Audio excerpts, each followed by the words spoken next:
Welcome back to another Explainer. Today, we're diving into a really brilliant breakdown from a series called Elton's Health Hacks. We're going to try to solve the great plant-based yogurt dilemma once and for all. If you've been trying to optimize your gut health, while keeping your heart happy, you are absolutely in the right place. We're going to look at two distinct methods for creating the absolute healthiest homemade soy yogurts. One's a traditional plain, and the other is a thick, creamy Greek style. And the best part? Zero cows involved. Let's get right into it. So the crucial point we're starting with today is a super common frustration. You know the drill. You go to the grocery store looking for a healthy, plant-based yogurt, and what do you actually find? The shelves are just packed with nut-based and coconut-based options, like cashew or coconut yogurt. And the problem is, those are often completely loaded with saturated fat. But if you go looking for just a simple, unsweetened soy yogurt to avoid all that fat, good luck. It is incredibly difficult to find in many parts of America. You're basically stuck between a rock and a saturated fat hard place. Concerned about this whole situation, Elton decided to just give homemade yogurt making a try. And I love his reasoning here. He noted, "I also liked the idea of having more soy in my diet. Some of the healthiest populations on the planet, think traditional Japanese diet, are high in soy intake. And because of that high intake, they show very low rates of cardiovascular disease, strokes, and heart attacks. Even many cancers, notably breast and prostate cancers, are far, far lower in populations with a high soy intake. Plus, there's increasing evidence out there that consuming fermented foods packed with live bacteria is just incredibly health-promoting. Making it at home means you're getting an active probiotic powerhouse. Think about it. When you buy yogurt at the store, those live cultures, they might have been sitting in cold storage for literally weeks, just slowly dying off. At home, you get maximum freshness, you completely control what goes into it, and again, absolutely no cows involved. Okay, let's dive right into hack number 1. We're calling this the Pragmatist's Plain Yogurt.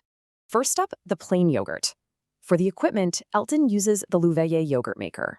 It's this fantastic, dedicated fermentation station that runs about $140 directly from their website. It gives you really precise temperature control, which, as you'll see, is an absolutely crucial must-have for cultivating the right bacteria.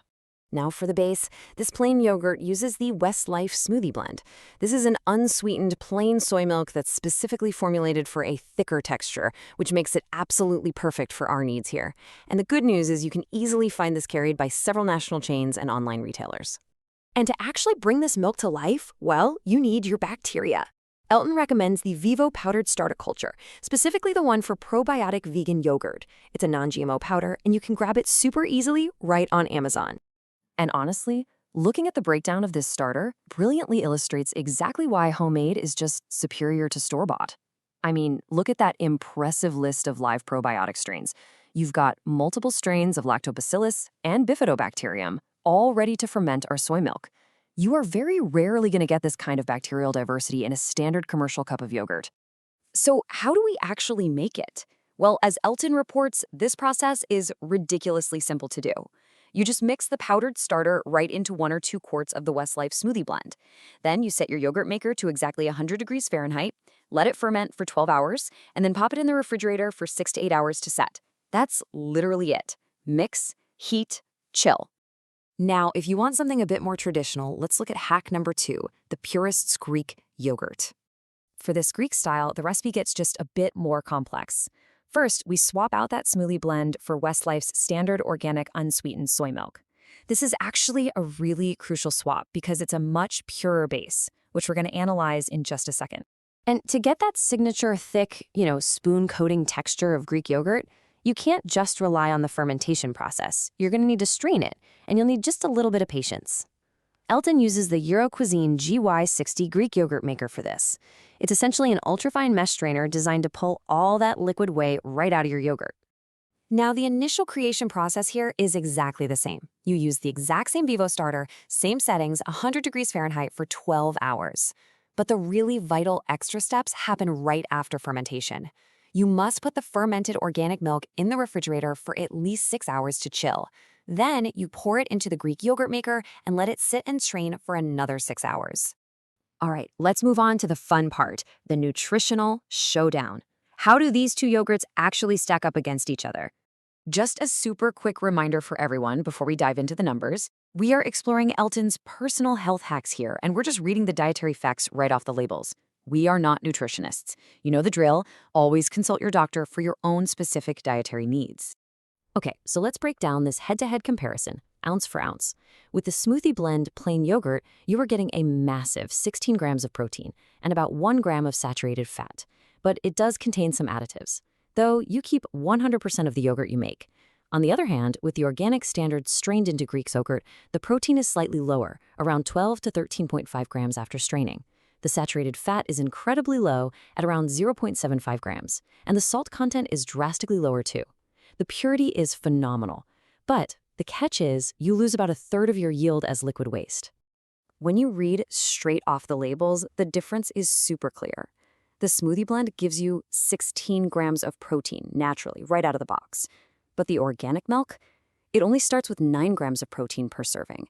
You actually only reach that 12 to 13.5 grams of protein because you're straining away a third of the liquid to concentrate those solids into the Greek yogurt.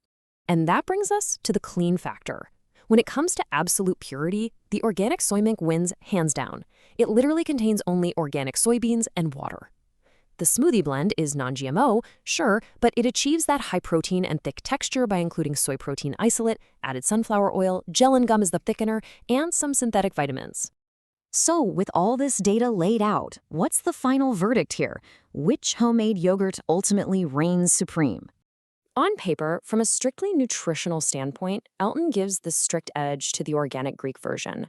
It has a slightly lower protein count, sure, but it has absolutely zero additives, it's low salt, has ultra-low saturated fat, and offers this pure, unrefined fat profile that is just ideal for long-term vascular health. But here is the brilliant plot twist. Elton's practical pick, the one he actually makes and recommends sticking with, is the plain yogurt made from the smoothie mix. Why? Well, because the pleasure factor really matters. The plain yogurt just tastes better. Plus, you get that massive protein boost, it requires minimal effort, there are no extra dishes to wash, and you aren't throwing away 33% of your yield. It's an incredibly healthy profile that is actually simple and sustainable to make every single week. If you want to transform your kitchen habits and dive even deeper into optimizing your well-being, this is part of a fantastic series called Elton's Health Hacks. So please follow them on Facebook, TikTok, Spotify, or YouTube for the latest health tips. Again, that series is called Elton's Health Hacks.